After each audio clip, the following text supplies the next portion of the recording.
Rome, the eternal city, cradle of Christianity, where history, faith, and power have been intertwined for millennia.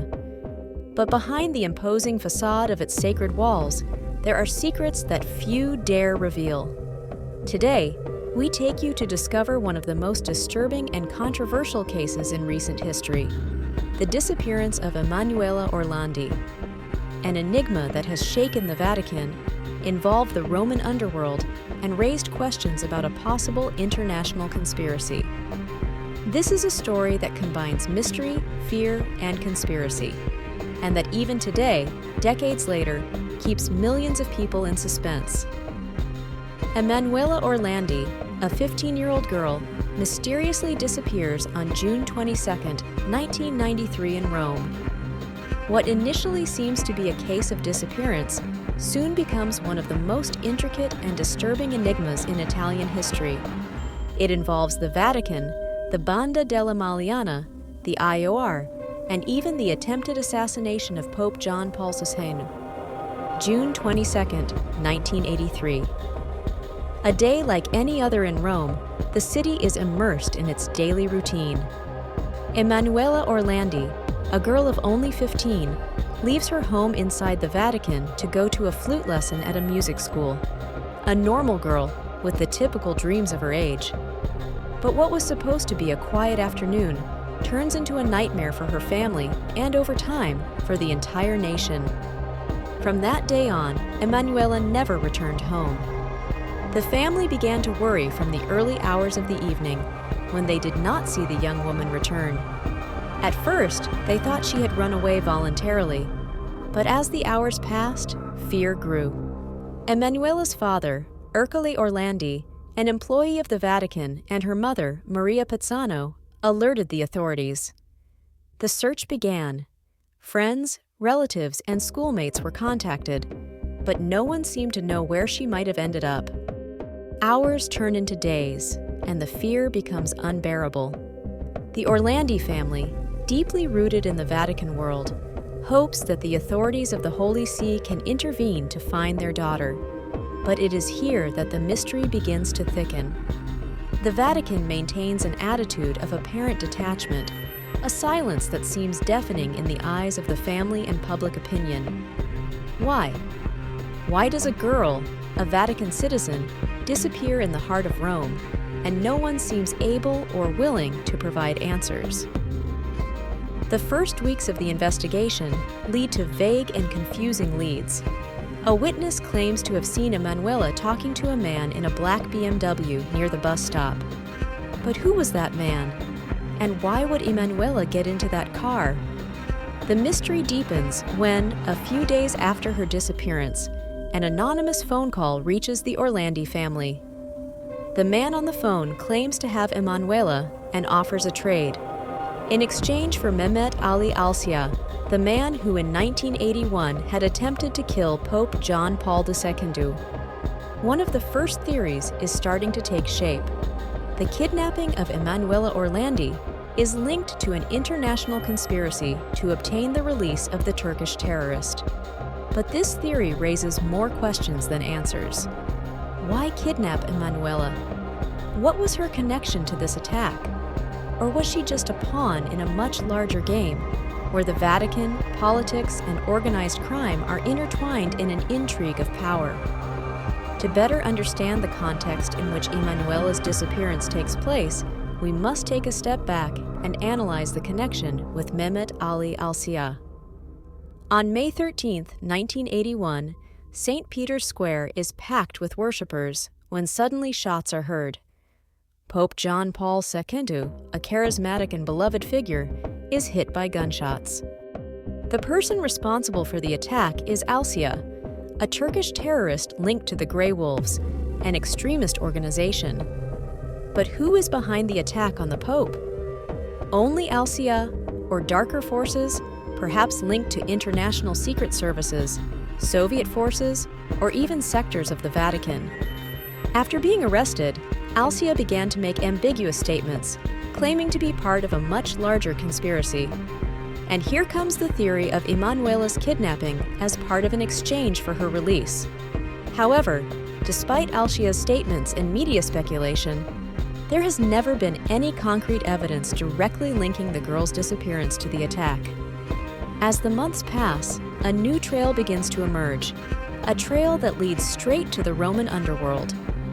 The Banda della Magliana, one of the most powerful and feared criminal organizations of the time, becomes part of the investigation. But what does the Banda have to do with the disappearance of a young Vatican citizen? The answer, according to some, could lie in the links between the Banda and the IOR, the Vatican Bank. Enrico De Pedis, known as Renatino, is one of the key figures in this theory. A charismatic leader of the Banda della Magliana, De Pedis was known to have close ties with influential figures in the Vatican and the IOR, which was at the center of financial scandals at the time. According to some rumors, the Banda kidnapped Emanuela to put pressure on the Vatican, perhaps for issues related to large sums of money. The connection between De Pedis and the Church becomes even more disturbing when, in 1997, it is revealed that his body was buried in the Basilica of Sant'Apollinare, an honor normally reserved only for high-ranking ecclesiastical figures. But why would a criminal like him have obtained such a privilege? And what does this have to do with Emanuela's disappearance? As the years pass, the official investigations seem to stall, but new witnesses begin to come forward. Some claim to have seen Emanuela after her disappearance, held captive in various places in Rome. A key witness, a woman known as Sabrina Minardi, Enrico De Pedis' former lover, reveals chilling details. Minardi claims that Emanuela was kidnapped by the Banda della Magliana and, after being held prisoner for a few days, was handed over to Vatican prelates. This testimony opens up disturbing scenarios. What if Emanuela was the victim of an internal intrigue within the Holy See? And above all, who were these people who orchestrated such a plot? As the years passed, the mystery surrounding Emanuela's disappearance deepened. Sabrina Minardi's revelations and the growing media attention began to put pressure on the Vatican, bringing new shadows to light. But it was in 2012 that one of the most shocking twists emerged, a document leaked by the Vatican which would suggest that the Holy See had been aware of Emanuela's fate from the beginning. The document, found by chance in a Vatican safe, seems to indicate that the Vatican would have spent a large sum of money to maintain Emanuela in a secret location, probably abroad. It is a shocking revelation which casts heavy shadows on the whole affair. Why would the Church have hidden the truth? Was Emanuela alive, held prisoner for years? And if so, why did no one ever do anything to free her? However, the Vatican has never confirmed the authenticity of this document, calling it a simple forgery. But the question remains, what do the walls of the Holy See really hide? And why, decades later, does the Church still seem reluctant to collaborate openly with the investigation? Let's now return to one of the central protagonists of this dark story, Enrico De Pedis. His name continues to be at the center of the most disturbing hypotheses on Emanuela's kidnapping. As we have seen, the connection between the Banda della Magliana, the IOR, and the Vatican has raised many questions. But there is a detail that has added fuel to the fire: De Pedis' burial in the Basilica of Sant'Apollinare. For years, this burial has been the subject of controversy and suspicion. How could a criminal like De Pedis obtain such an honor, reserved for religious figures and people of great importance? In 2012, under pressure from public opinion, the authorities decided to exhume De Pedis' body. But the question that many ask is, was Emanuela there? Some theories suggested that the girl's body had been hidden together with De Pedis', but subsequent analyses confirmed that only her body was in the tomb. This discovery, however, has only fueled further doubts. Why would the Vatican have allowed such a burial? What favors had De Pedis rendered to the Church to deserve such special treatment? Is it possible that his death in 1990 marked the end of some unspeakable truths related to Emanuela's disappearance? In 2013, the election of Pope Francis brought new hope to the Orlandi family. His image as an open pontiff, close to the faithful, gave hope that, finally, there could be a sign of transparency regarding the case. And in fact, during a private meeting with the family, Pope Francis would have uttered a disturbing phrase, "Emanuela is in heaven." This statement leaves the family and the public speechless. What did the pontiff mean? Was it a simple religious consolation, or an indication that the truth about Emanuela's fate was well known within the Vatican? Despite this statement, the Vatican's silence continued and no concrete opening was made on the case. The words of Pope Francis, however, have remained etched in the memory of the Orlandi family and all those who follow the case.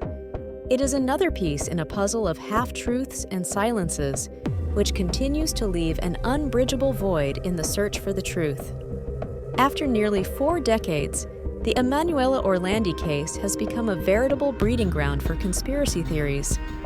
There are many scenarios that have been explored over the years, some based on investigations, others on speculation and testimonies that have never been fully verified. One of the most popular scenarios involves the Vatican, the Banda della Maliana, and the International Secret Services.